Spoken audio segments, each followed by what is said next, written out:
అదే మేము చిన్నప్పుడు ఎరైజర్ అయిపోతే ఎరైజర్ కాదు మేము రబ్బర్ అంటాం. అదైపోతే ఏం లేదు, జస్ట్ వేడి పాలల్లో పెన్సిల్ తొక్కు వేసి రాత్రంతా ఉంచితే చాలు, పొద్దున్నే లేచేసరికి రబ్బర్ వచ్చేస్తుంది. అది కూడా మామూలు ఎరైజర్ కాదు, నటరాజు వారి ఎరైజర్. ఆ రోజుల్లో డెడికేషన్ అలా ఉండేది. ఎన్ని పాలు వేస్ట్ అయినా ఎరైజర్ మాత్రం వచ్చేది కాదు. పెన్నుకైతే క్యాప్ నమిలేస్తాం, ఇలాంటి పెన్సిల్స్ కైతే ఆ రేకుని కసా కొరికేస్తాం. ఏ మాటకు ఆ మాట కానీ అలా కొరుకుతుంటే చాలా సౌకర్యంగా ఉంటుంది మాస్టారు.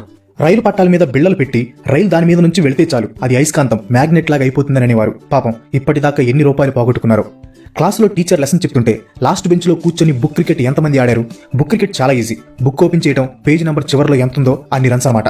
0 వస్తే అవుట్. మేమైతే తెగాడేవాళ్ళం. పన్ను ఉడితే ఎక్కడ పడితే అక్కడ పడేయకండి, ఇంటి దగ్గర పూడ్చి పెడితే డబ్బులు చెట్లు మొలుస్తాయి. జోక్ కాదు, నిజంగా ఆ రోజుల్లో చెప్పేవాళ్ళు. చిన్నప్పుడు మనలో శాడిస్ట్ ని బయటకు తీసిన డెడ్లీ వెపన్ ఒక రబ్బర్ బ్యాండ్, బాగా మడత పెట్టిన పేపర్. 2 వేళ్లకి ఆ రబ్బర్ బ్యాండ్ పెట్టి పేపర్ ని వెనక్కి లాగి వదిలితే బూమ్, తగిలిన వాడికి వాత పడాల్సిందే. మాఫియా రేంజ్ లో ఈ రబ్బర్ బ్యాండ్ తో గ్యాంగ్ వార్స్ చేసేవాళ్ళు. మాకు పబ్జీని మించిన అనుభూతి ఇచ్చిన గేమ్ ఈ బ్రిక్ గేమ్. ఇంకా ఎంతమందికి గుర్తుంది? నెక్స్ట్ ఇండోర్ గేమ్ అవుతుంది, అది రాముడు సీత. అందరూ రౌండ్ గా కూర్చొని చీటీలు వేస్తారు. అందరూ ఒక్కో చీటీ తీసుకోవాలి. రాముడు వచ్చిన వారు సీతని కనిపెట్టాలి.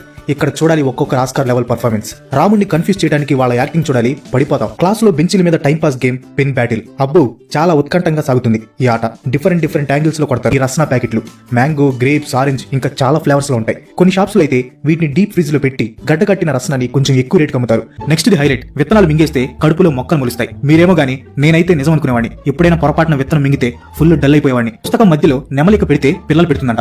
మీలో చాలా మంది చిన్నప్పుడు పుస్తకంలో నెమలికలు పెట్టుకుని ఉంటారు, ముఖ్యంగా అమ్మాయిలు. ఇంకా కామెడీ ఏంటంటే ఆ నెమలికలకి ఆహారం అని ఏదో ఆకులు కూడా వేసేవాళ్ళు. ఆ రోజుల్లో ఆ కథలు చూడాలి. బూమ్ బూమ్ షకలక ఎంతమంది ఆడారు ఇది. లిమ్కా మూతని 2 రాళ్ల మీద పెట్టి కింద క్యాండిల్ తో వేడి చేస్తారు. మూతలో క్యాండిల్ ముక్కలు వేసి బాగా కరిగిస్తారు. అది వేడిగా బాగా కరిగిన తర్వాత 2 నీటి బొట్లు వేస్తే బొప్పని పెద్ద మంట వస్తుంది. చాలా డెడ్లీ గేమ్, కానీ ఫుల్ ఎంజాయ్మెంట్.